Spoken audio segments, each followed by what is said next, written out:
룻기서 제4장 18절 말씀부터 22절 말씀까지를 제가 읽어드리겠습니다. 베레스의 계보는 이러하니라. 베레스는 헤스론을 낳고 헤스론은 람을 낳았고 람은 암미나답을 낳았고 암미나답은 나손을 낳았고 나손은 살몬을 낳았고 살몬은 보아스를 낳았고 보아스는 오벳을 낳았고 오벳은 이새를 낳고 이새는 다윗을 낳았더라. 아멘. 우리 같이 인사 나누십시다. 이 자리에 오신 당신은 이스라엘 가장 아름다운 분이십니다. 저는 오늘 룻기서 이제 마지막 설교 20번째입니다. 한 5월 달부터 시작해가지고 20주에 걸쳐서 이 룻기서 설교를 했는데 오늘은 그 마지막에 이 룻기가 가리키는 한 사람 이런 제목을 달아봤어요. 사실 역전 드라마거든요, 이게. 이 룻기의 마무리는 참 특별해요. 여러분들 성경을 보시면 아시겠지만 대체로 족보가 나올 때는 앞부분에 언급됩니다. 그런데 이 룻기는 유일하게 뒷부분에 이 족보가 배치되어 있어요. 창세기랄지 마태복음이랄지 누가복음 다 족보는 앞에 나와 있습니다. 그런데 유일하게 이 룻기서만 족보가 뒷부분에 있어요. 예. 그것도 쓰다 만 것처럼 아주 짧은 족보인데다가 앞에 얘기와 사실 구성상 이 어울리지 않습니다. 예. 모든 얘기를 마친 뒤에 마치 첨부하듯이 족보를 달아놓은 듯 하죠. 하지만 모든 성경이 그렇듯이 어떤 내용도 중요하지 않는 게 없어요. 성경에 기록된 내용은 중요하지 않는 사건이 하나도 없고 의미가 없는 일이 하나도 없습니다. 따라서 이 룻기의 족보도 사족이거나 의미가 없는 첨언이 아니에요. 실제로 이 부분이 생략되었다고 한다면은 룻기는 싱거운 얘기로 끝나버리고 말아요. 예. 아니, 우리 본문에 룻기의 최고의 핵심이 담겨있다라고 해도 틀리지 않을 겁니다. 자, 룻기는 바로 다윗 왕가의 탄생의 비밀을 담고 있어요. 룻이 겪은 모든 일은 다윗의 뿌리가 되기 위한 준비 과정이었어요. 예. 그런데 이 얘기를 자세히 들여다보니까 그것은 룻의 이 얘기도 아니고 보아스의 얘기도 아니고 바로 우리 주님 예수 그리스도의 얘기입니다. 자, 이 족보에 쭉 이름이 나열되고 있어요. 그런데 이 이름에 다 의미가 있습니다. 각 사람의 이름에는 그 인생에 살아온 사연이 다 담겨 있어요. 그리고 하나님이 일하신 흔적들이 담겨 있습니다. 성경은 그래서 인물사전, 이 사진전이다라고 해도 뭐 틀리지 않을 겁니다. 이 룻기는 10명의 얼굴이 담긴 이 액자가 걸려 있는데 이들은 다윗 왕조의 뿌리가 되는 인물들이에요. 자, 우리 본문 18절부터 22절까지 같이 천천히 함께 읽겠습니다. 시작. 베레스의 계보는 이러하니라. 베레스는 헤스론을 낳고 헤스론은 람을 낳았고 람은 암미나답을 낳았고 암미나답은 나손을 낳았고 나손은 살몬을 낳았고 살몬은 보아스를 낳았고 보아스는 오벳을 낳았고 오벳은 이새를 낳고 이새는 다윗을 낳았더라. 자, 여러분 족보는 생생한 역사의 기록입니다. 개인의 역사로 끝나지 않습니다. 사람과 사람이 연결되면 거기에 또 다른 얘기가 전개되죠. 이 족보는 지금도 계속해서 쓰이고 있습니다. 누군가로부터 시작된 얘기가 이 세대와 세대를 이어가면서 역사를 만들어갑니다. 거기엔 하나님의 숨결이 담겨 있어요. 그래서 우리는 역사를 히스토리라고 하잖아요. 그분의 이 히스라는 그분의 얘기입니다. 스토리. 예. 그래서 역사는 하나의 해프닝이 아니고 바로 그분의 얘기예요. 그분의 얘기. 주님의 얘기가 바로 역사입니다. 예. 우리는 역사를 읽으면서 하나님의 손길을 보게 되죠. 역사에는 하나님의 분명한 의도와 목적이 있어요. 그래서 우리는 역사를 읽으면서 하나님의 구원의 역사를 우리가 이해하게 됩니다. 그리고 그 구원의 역사의 중심에 바로 우리 주님 예수 그리스도가 계십니다. 자, 이 룻기는 지금까지 얘기와 어울리지 않는 계보를 마지막에다가 배치함으로써 무엇을 말하고 싶었을까요? 바로 그리스도입니다. 그리스도예요. 이 룻이라고 하는 모압 여인을 통해서 그리스도가 오신다는 것을 알려주는 겁니다. 나오미와 룻이 당한 숱한 애화는 그야말로 불행처럼 보였지만 그것은 단순히 그의 개인사 혹은 잔혹사로 끝나지 않았어요. 거침없이 돌아가는 우리 하나님의 구원의 수레바퀴 속으로 들어가서 하나님의 스토리가 하나의 재료가 된 것이죠. 자, 이 룻기의 결론은 그래서 족보고, 족보의 맨 마지막에 바로 다윗이 나와요. 그리고 이것은 마태복음 1장 1절을 보시면은 이게 자연스럽게 연결돼요. 복음서가 출발하는 이 마태복음 그 시작이 아브라함과 다윗의 자손 예수 그리스도의 계보라 이렇게 시작됐잖아요. 예수님은 바로 다윗의 자손입니다. 다윗의 자손. 이 다윗 언약의 성취가 바로 예수님이셔요. 그냥 이 룻기의 족보는 마태복음에 나오는 예수님의 이 족보에 축소판 것 같아요. 룻기는 죽음의 역사로 시작했으나 마무리는 생명의 역사로 끝내고 있어요. 그래서 룻기가 복음을 담고 있다라고 해도 틀리지 않을 겁니다. 자, 낳고 또 낳고 이 복음의 역사죠. 복음은 생명을 낳습니다. 복음의 역사에 있는 곳에는 생명의 기운이 넘쳐요. 예수의 역사는 생명의 역사고, 그러므로 예수님의 역사는 구원의 잔치입니다. 예수 그리스도와 연결되시면은 죽음이 아니고 바로 생명의 역사를 바뀐다는 거예요. 반면에 창세기에 나와 있는 아담의 계보는 죽음의 역사죠. 누가 죽고 또 누가 죽고 이렇게 죽고가 있어요. 그래서 아담의 후예인 우리에게 바로 사명이 찾아왔어요. 그러나 우리는 예수님으로 인해서 다시 살게 됐어요. 예수님의 계보는 낳고의 역사입니다. 예수님의 이름이 있는 곳에는 이처럼 생명의 강이 흘러요. 기근이 끝나고 풍년이 일어났습니다. 기근으로 모든 것을 잃어버린 텅 빈 인생 가운데 살아나는 역사가 시작됐어요. 예? 이 번식의 역사가 말이죠. 시작된 거죠. 이것이 룻기가 말하고 하자는 주제입니다.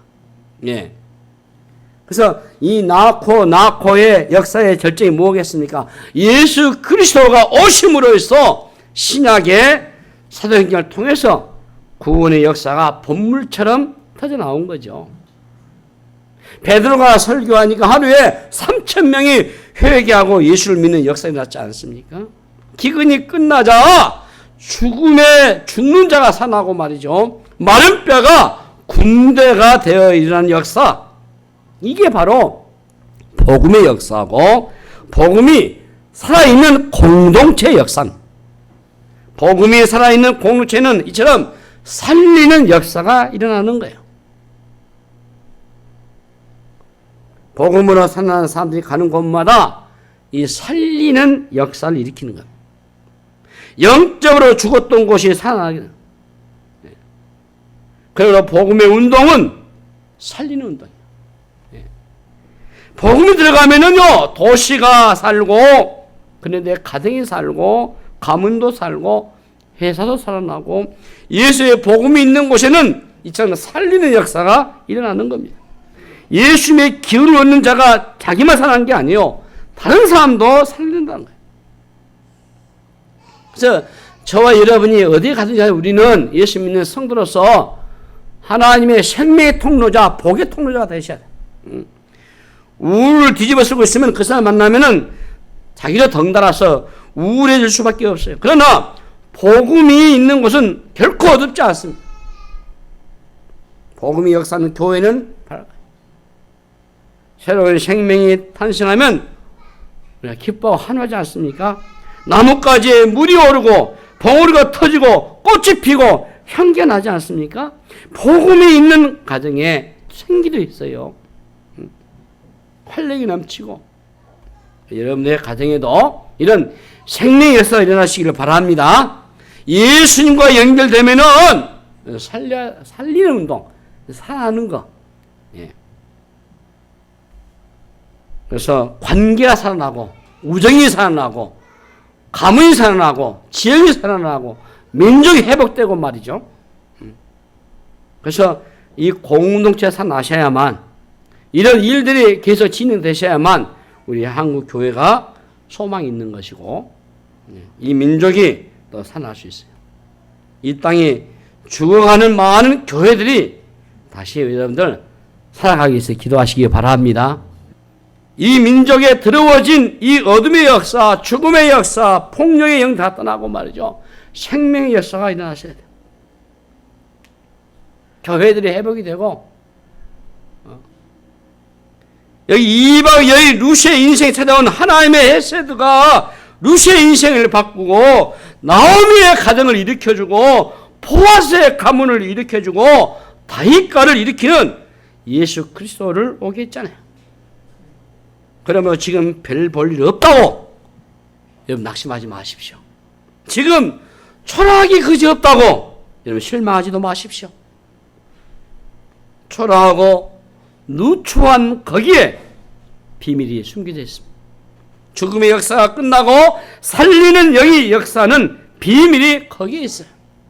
우리는 이 미천한 룻을 끌어올리시는 하나님의 손길을 우리가 잘 보았습니다. 내 인생을 끌어올리실 그 하나님을 여러분들이 기대하시길 바랍니다. 이스라엘의 최고의 전성기를 이끈 다윗 왕의 뿌리가 바로 룻입니다. 룻. 다윗의 피에 이방의 피가 흐르고 있단 말이죠. 이게 가능했겠습니까? 하나님 하신 일이죠. 여기 하나님의 엄밀하신 계획의 하심이 있는 걸까요? 당연하죠. 여러분 우연한 일은 결코 없습니다. 예수님의 족보에 오른 4명의 여인이 모두 다 이방인들이에요. 다말은 가나안이거나 아람 사람이죠. 라합은 여리고 출신입니다. 이 룻은 모압 여인이요. 바세바도요. 햇사람의 아내라고 했잖아요. 그러니까 순수 혈통을 강한 경우는 유대인으로서는 이게 납득이 어려운 계보가 우리 예수님의 족보예요. 예수님은 순수 혈통으로 오시지 않고 왜 이방의 피가 섞인 계보에 오셨을까? 이걸 한번 고민해 보셨습니까? 이것은 예수 그리스도가 유대인들만의 구원자가 아니죠. 모든 민족의 메시아이심을 증거하기 위해서입니다. 예수 그리스도는 유대주의를 훨씬 뛰어넘어서 온 인류, 모든 민족의 하나님이셔요. 자, 이사야 54장 1절에서부터 3절 말씀을 이제 같이 여기 읽어보십시다. 잉태하지 못하며 출산하지 못한 너는 노래할지어다. 산고를 겪지 못한 너는 외쳐 노래할지어다. 이는 홀로 된 여인이 자식이 남편 있는 자의 자식보다 많음이다. 여호와께서 말씀하셨느니라. 내 장막틀을 넓히며 내 처소 휘장을 아끼지 말고 널리 펴되 너의 줄을 길게 하며 너의 말뚝을 견고히 할지어다. 이는 내가 좌우로 퍼지며 내 자손은 열방을 얻으며 황폐한 성읍들을 사람 살 곳이 되게 할 것임이라. 예. 이사야 54장 1절부터 3절 말씀이요. 여기에서 여러분 주목할 것은 내 장막틀을 넓히라. 내 장막틀을 넓히라는 이 말은 삶의 지경을 넓히라는 말이죠. 이것은 성공하라라는 얘기가 아니에요. 예. 복음의 은혜가 광대하기 때문에 우리만 간직하고 있으면 안 된다라는 의미예요. 예. 그러므로 더 많은 사람들에게 알려 함께 나누라는 얘기가 그 말씀이에요. 그러려면 우리가 편견이나 편협함이 있어서는 안 되잖아요. 시야를 넓히셔야 돼요. 이처럼 사도행전의 역사가 본격화되면서 사실 이방의 선교 문이 열렸지 않습니까? 예. 고넬료 가정의 복음화가 시작이 됐잖아요. 복음은 유대인만 위한 복음이 아니에요. 복음은 가공할 만한 폭발력이 가지고 있어요. 복음의 역사가 일어나는 곳에는 남녀의 경계랄지 신분의 경계랄지 민족의 경계까지 무너져 버려요.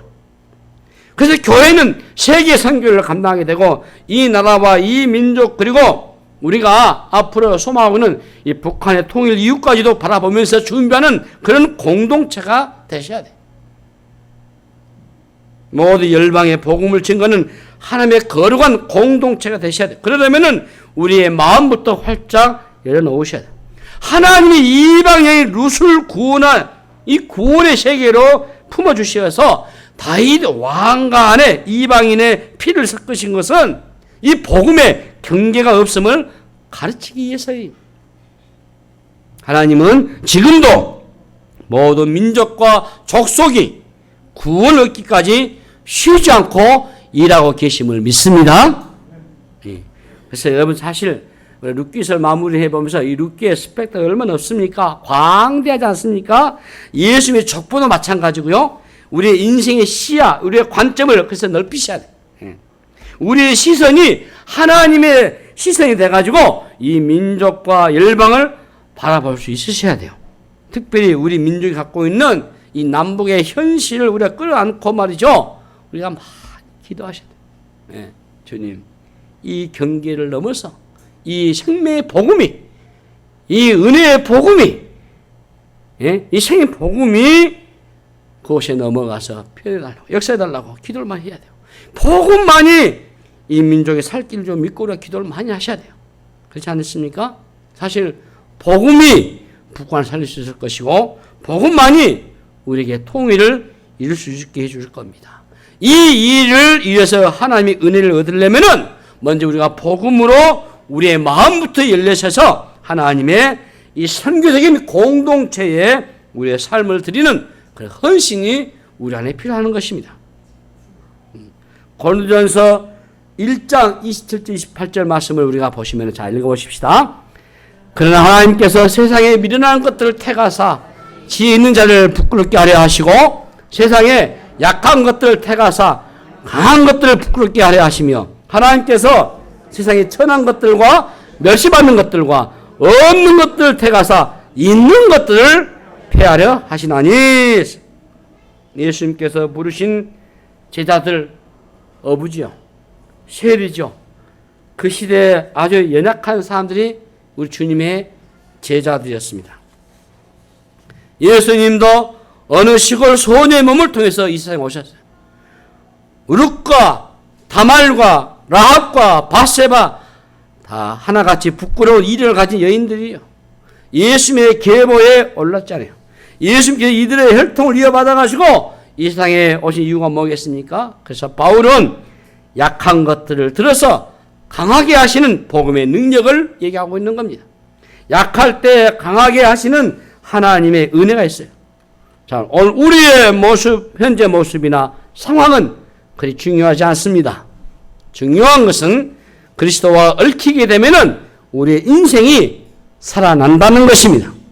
그리스도의 탄생을 위해서 하나님은 나오미를 불러내시고 룻을 불러내시고 보아스를 사용하셨습니다. 그리스도의 얘기 속에 들어가면은 전혀 다른 차원의 얘기가 전개되죠. 그러나 그리스도가 없으면 인생을 흔히 혼자서 그야말로 고생하고 살다가 죽는 허무국에 불과하고 말 것입니다. 그리스도를 만나면은 이전에 죽도록 고생했던 것이 해석이 될 겁니다. 그때 왜 실패했고, 그때 그런 일이 왜 일어났고, 그때 왜 인생이 풀리지 않았는지 주님만 만나면 다 해석이 될 겁니다. 이 마태복음 1장에서 룻을 만났다면 다시 룻기의 1장에서 룻을 우리가 만나보셔야 돼요. 룻기의 사건 하나하나가 의미 없는 것이 없어요. 하나님이 다양한 비극과 절망과 죽음을 엮어가면서 다윗 왕가를 탄생시키시고 그리스도께서 오시도록 하셨음을 발견하게 될 것입니다.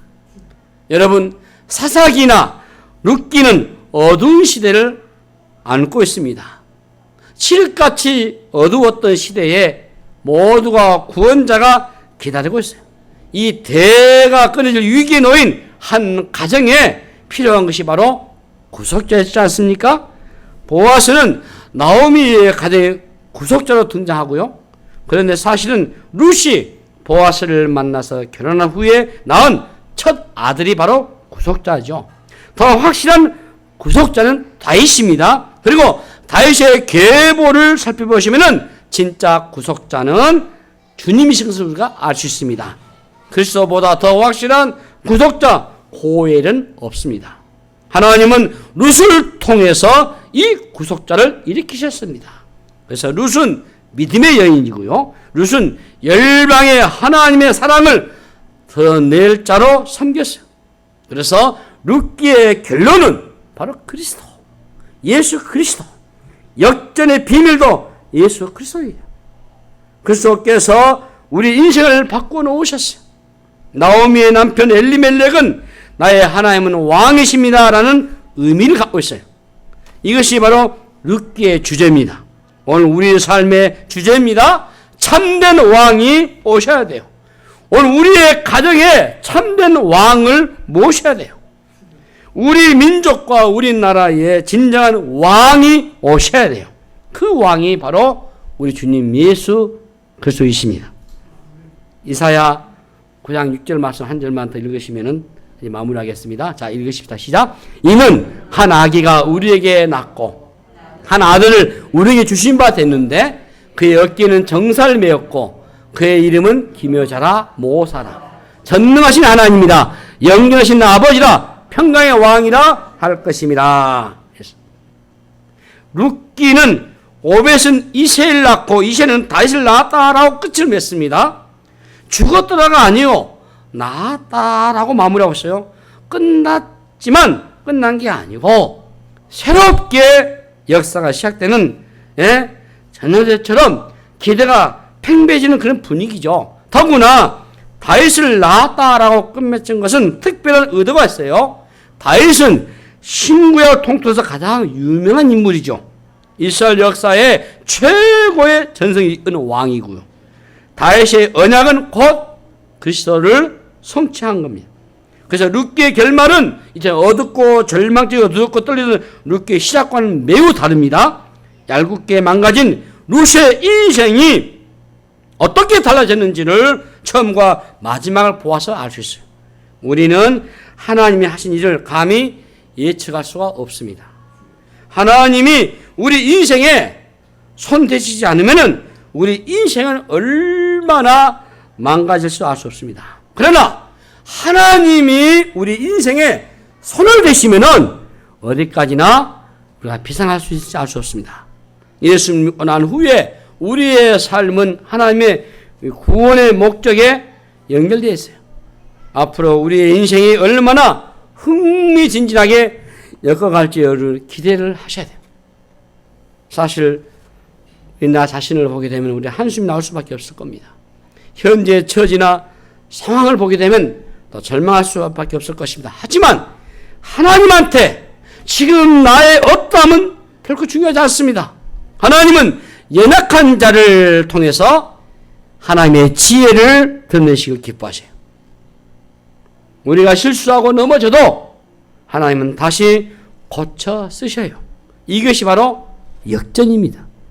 여러분 성경을 보시면은 성경은 그러므로 역전의 드라마예요. 망가지고 깨지고 상하고 죄로 죽었던 인간을 다시 이렇게 세우시는 역전의 드라마가 성경에 되어 있잖아요. 이스라엘 백성들이 출렁이는 홍해 앞에 섰을 때에 뒤에서는 애굽의 군대가 추격해 왔습니다. 모두가 몰살당한 직전이죠. 그때 하나님은 모세를 통해서 홍해를 가르셨습니다. 바로 역전 드라마의 주인공이 하나님이셔요. 예수를 보시면은 모르드게와 유대 백성들이 죽기 직전에 왕이 발견한 실록으로 인해서 다음날 아침 하만이 장대에 매달리고 모르드게는 모든 백성의 칭송을 받았지 않습니까? 성경이처럼 역전의 드라마요. 한가운데 우리 주님께서 계신 거예요. 이 얘기가 구원의 얘기로 흘러가고 있지 않으십니까? 그래서 여러분 그동안 20주 같이 우리 하나님의 말씀 보면서 룻기서 보면서 룻기의 결론은 그래서 해피엔딩입니다. 그것은 룻이나 나오미의 열심과 잘남 때문이 아니고 룻기는 이 룻이 보아스와 같은 사람을 만나서 팔자 편 그런 얘기가 아니고 룻기는 마지막에 족보를 기록함으로써 우리로 하여금 예수 그리스도를 다시 한번 주목하게 하고 있는 겁니다. 룻기의 이 우리가 마지막을 다시 한번 역전 드라마로 여기면서 다윗의 탄생의 이 마지막 문장이지만은 다윗이 가리키는 이는 예수님이시고 마태복음 1장의 족보가 바로 그것을 얘기해 주는 것이고 그래서 룻의 인생이 역전할 수밖에 없었던 것은 바로 주님 때문이다. 기구한 인생 가운데 예수님께서 들어오시면 어때요? 해피엔딩이 될 수밖에 없단 말이죠. 아무리 망가진 얘기라도 그리스도의 이름을 높이기 위해서 하나님은 우리 인생을 다시 고쳐놓으셔요. 그것이 바로 우리가 승리하는 이유입니다. 우리 인생이 그리스도와 연결되면 비극이 희극으로 바뀔 것입니다. 비워짐에서 채워짐으로 바뀔 것입니다. 절망에서 소망으로, 죽음에서 생명으로 변할 줄로 믿습니다. 그래서 여러분의 삶에 오시면은 우리에게 들어오신 어둠은 모두 사라질 것이고 우리 인생의 역전을 우리가 다시 한번 경험해 보시면서 또 다른 인생을 역전하게 하는 그 위대한 역사에 쓰임받기 위해서 여러분들이 많이 기도하시기를 바랍니다. 하나님은 오늘도 쉬지 않고 일하고 계셔요.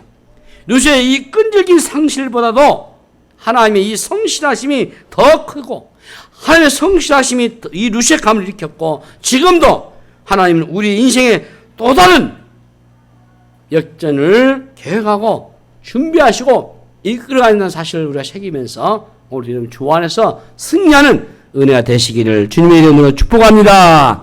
기도하십시다. 하나님 아버지 은혜를 감사합니다.